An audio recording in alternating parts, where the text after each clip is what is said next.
You know, there are moments in history when the truth just has to be spoken, plainly, clearly, without apology, because silence in the face of deception is complicity. And when we witness a distortion of what America stands for, when we see power being twisted into a tool for division, then we are called, not later, not tomorrow, but now, to rise up and remind folks who we are. See, leadership isn't about loud voices. It's not about who can shout the longest or insult the quickest. It's not about bending the facts to fit your ambitions. Leadership is about character, it's about decency, it's about humility, and yes, it's about truth. Because the truth matters. Facts matter. Reality matters. You can't just make up your own rules and expect the world to applaud. Because eventually, the reckoning comes. And when it does, we find out who is building something real and who is just building castles on sand. I've seen the power of words. I know that rhetoric can ignite hearts, can rally movements, can lift nations. But words without responsibility, that's dangerous. Words without compassion, that's hollow. When someone spends their time stoking fear, dividing neighbors, turning citizens against each other, that's not strength.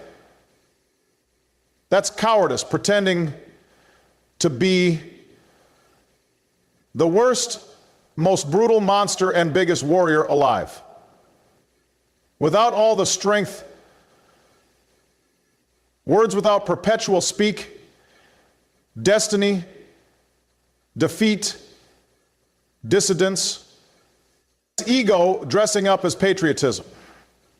We are better than that. America is better than that. We are not some fleeting reality show. We are not a playground for the petty. We are a nation built on sacrifice and dreams, on immigrants and farmers, on scientists and soldiers. We are a place where the promise of tomorrow has always burned brighter than the mistakes of yesterday. But only when we choose unity over chaos, truth over comfort, hope over fear. Now, I've been around long enough to know that politics gets messy. I've taken my fair share of punches, and I'm still standing. I'm here tonight to entertain. I'm not here to tear people down. I'm here to tell the truth, and the truth is, leadership means stepping up, not for attention, but for accountability. It means accepting criticism, owning your mistakes, and lifting people up even when it's hard, especially when it's hard. This country does not belong to the loudest voice in the room. It belongs to all of us. The mother working 2 jobs, the teacher staying late after class. It's not about who can dominate a conversation, who can insult their opponent more creatively, or who can spin the best version of events to suit their narrative.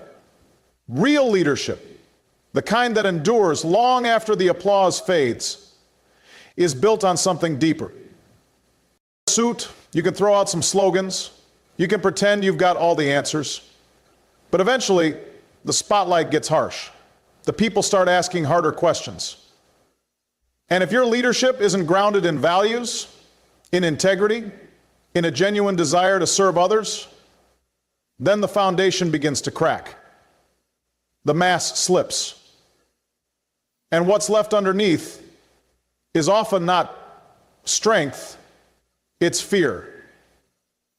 We've seen what happens when ambition outruns accountability. When folks get into positions of power and use that power not to bring people together, not to solve real problems, but to feed their own insecurities, that's not leadership. That's theater. That's a show meant to distract, not to inspire. It may work for a news cycle. It might get you a few cheers at a rally, but it doesn't hold up when people are hurting. It doesn't solve anything when families are struggling to make ends meet, or when communities are demanding justice and dignity. The leaders we remember, the ones who left a mark, they didn't rely on bluster. They didn't hide behind their titles. They showed up day after day, doing the hard work, often quietly, often without credit. They admitted when they got it wrong. They listened more than they talked. They brought people together instead of tearing them apart. That's because they understood something fundamental, that leadership is a service, not a show. It's a responsibility, not a reward. Humility matters. And I know in today's world, humility can seem like a weakness. We're told that to lead, we have to be the loudest, the toughest, the most unrelenting. But strength isn't about how many people you can intimidate. It's about how many people you can uplift. It's about recognizing that you don't have all the answers and surrounding yourself with people who challenge you to grow, to listen, to learn. Truth matters too, because in a democracy, truth is the currency we trade in. If leaders abandon the truth, then trust collapses, institutions crumble, cynicism takes root. And when that happens, when people stop believing that anyone can be trusted, we all lose. That's why we need leaders who tell the truth, even when it's unpopular, who hold themselves to a higher standard, even when no one's watching, who understand that leading a nation isn't about serving your ego. It's about serving the people who entrusted you with that power. Words carry power. They can light a path forward, or they can ignite flames of fear and anger. And in times like these, when so many are searching for clarity, searching for purpose, the way we use our words, especially in public life, matters more than ever. You don't get to speak recklessly and then walk away from the consequences. Because when you're in a position of influence, your words don't just float away into the air. They land, they stick, they shape how people see themselves, how they treat each other, how they imagine their place in this country. When someone with a platform uses language to sow doubt, to spread misinformation, to create an us versus them mentality, that's not harmless. Seeing how a single sentence, twisted just enough, can be used to pit neighbor against neighbor, to make folks believe they're enemies, simply because they don't share the same background, the same politics, the same story. But it doesn't have to be that way. Words can build too. They can heal. They can remind us of who we are at our best. A nation of people who don't always agree, but who find common ground because we believe in something bigger than ourselves. That's the kind of language that moves us forward. The kind that tells a young person in a small town that their voice matters. That tells a struggling worker that their dignity is not tied to their paycheck. That tells an immigrant family that they are part of the American story, not an intrusion upon it. The trouble is, in today's climate, the loudest voices often get the most attention. Outrage sells. Division clicks. But just because a message is repeated doesn't make it true. Just because it's bold doesn't make it right. And just because a crowd cheers doesn't mean it's worthy of applause. Real leadership understands that. Real leadership chooses to elevate rather than escalate. It chooses restraint when chaos tempts, honesty when spin is easier, grace when anger would get more headlines. You can't build a better country on slogans alone. You can't govern effectively by tweeting insults or making promises you never intend to keep. Words must be backed by values. Rhetoric must be guided by responsibility. And when leaders misuse language to manipulate, to distract, or to tear down, they're not just failing to lead, they're damaging the very fabric of our democracy. The truth is, words shape culture. They shape possibility, and we cannot afford to treat them lightly. Every sentence carries weight, especially when it comes from those who claim to speak for the people. And if we want to build a future that's worthy of our ideals, then we need voices that speak not to divide, but to unite, not to deceive, but to inspire. This country wasn't built on bravado or spectacle. It wasn't built on noise. It was built on the quiet determination of people who believed in something bigger than themselves. The farmers who rose before dawn, the factory workers who punched the clock every day, not because it was easy, but because their families depended on them.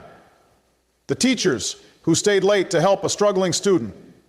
The soldiers who signed up knowing the risks because they believed in defending an idea, not a person, not a party, but a principle. Not a slogan, but a set of values.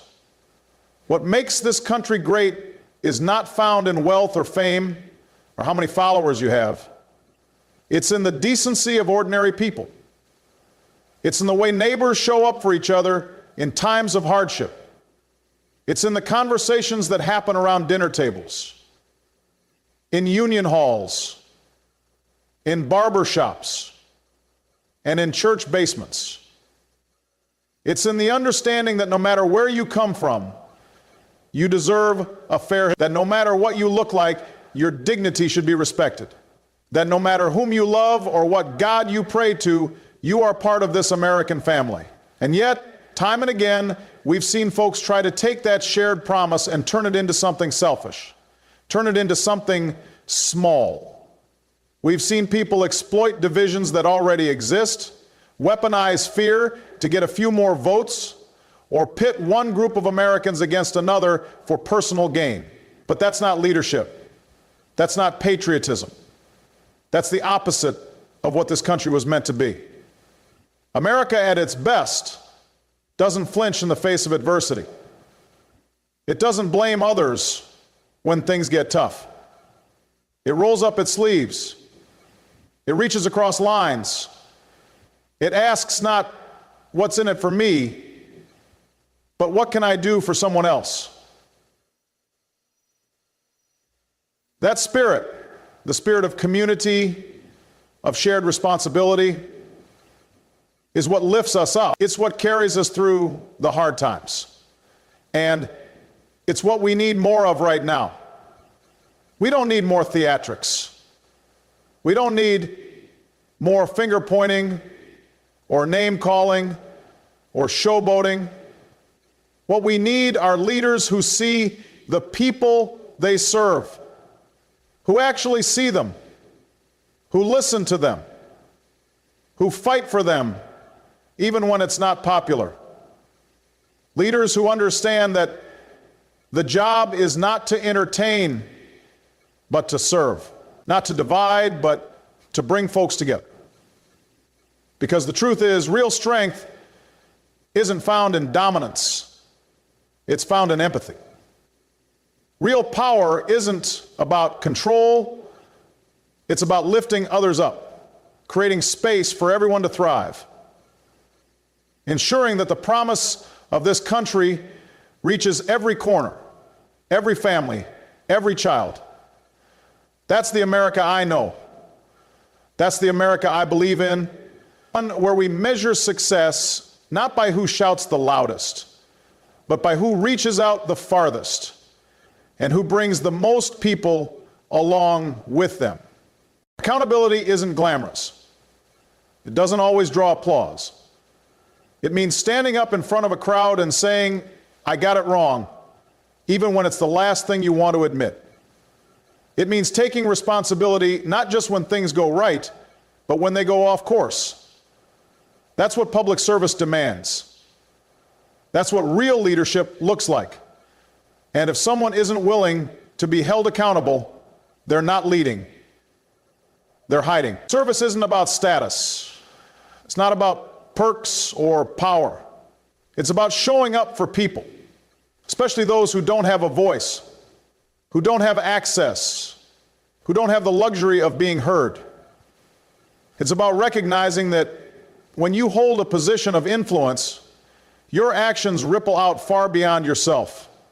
The decisions you make affect families you'll never meet, kids you'll never know, communities you might never visit. That's a heavy responsibility, and it should be treated as such. The temptation in today's world is to chase attention instead of substance, to trade purpose for popularity. But popularity fades, and history has a way of cutting through the noise and asking one simple question: did you use your power to help others, or did you use it to serve yourself? We need more leaders who understand that lifting people up is the most courageous thing they can do. Leaders who aren't afraid to roll up their sleeves and do the work, who listen more than they speak, who don't just speak in sound bites, but speak with depth, with conviction, and with clarity of purpose. Because people are smart. They see through the empty promises. They feel the consequences of failed policies. They live with the reality of broken systems. And they're tired of being treated like an audience instead of the very reason the work exists. In every town, in every city across this country, there are people waking up every day doing their best to build a better life. They're not asking for perfection. They're not asking for miracles. They're asking for honesty, for fairness, for someone to stand up and say, "You matter. I see you." And if leaders can't do that, if they're too busy defending their image, attacking their critics, or rewriting the story to make themselves look good, then they don't deserve the privilege of leading. Real power requires courage. Not the courage to attack or insult, but the courage to build, the courage to listen, the courage to admit when you're wrong and change course. That kind of courage builds trust. It builds bridges. And it builds a legacy that endures far beyond a single term, a single title, or a single headline. What matters in the end is not how loud your voice was, but how many lives you lifted. Not how many people you defeated, but how many you empowered. Not how often you were right, but how often you did right, even when it was hard. So the question before us isn't whether we've faced challenges. We have, and we will. The question is whether we meet them with integrity, with truth, with the kind of leadership that doesn't just reflect who we are, but who we aspire to be. This moment, like so many before it, demands more than sound bites and showmanship. It demands clarity, conviction, and the courage to put the people first. Because in the end, history won't remember who shouted the loudest. It will remember who stood for something greater than themselves, who brought people together when it was easier to tear them apart, who chose hope over fear, and who reminded us all that the strength of this nation lies not in one person, but in all of us, working together, lifting each other up, and building a future worthy of our promise.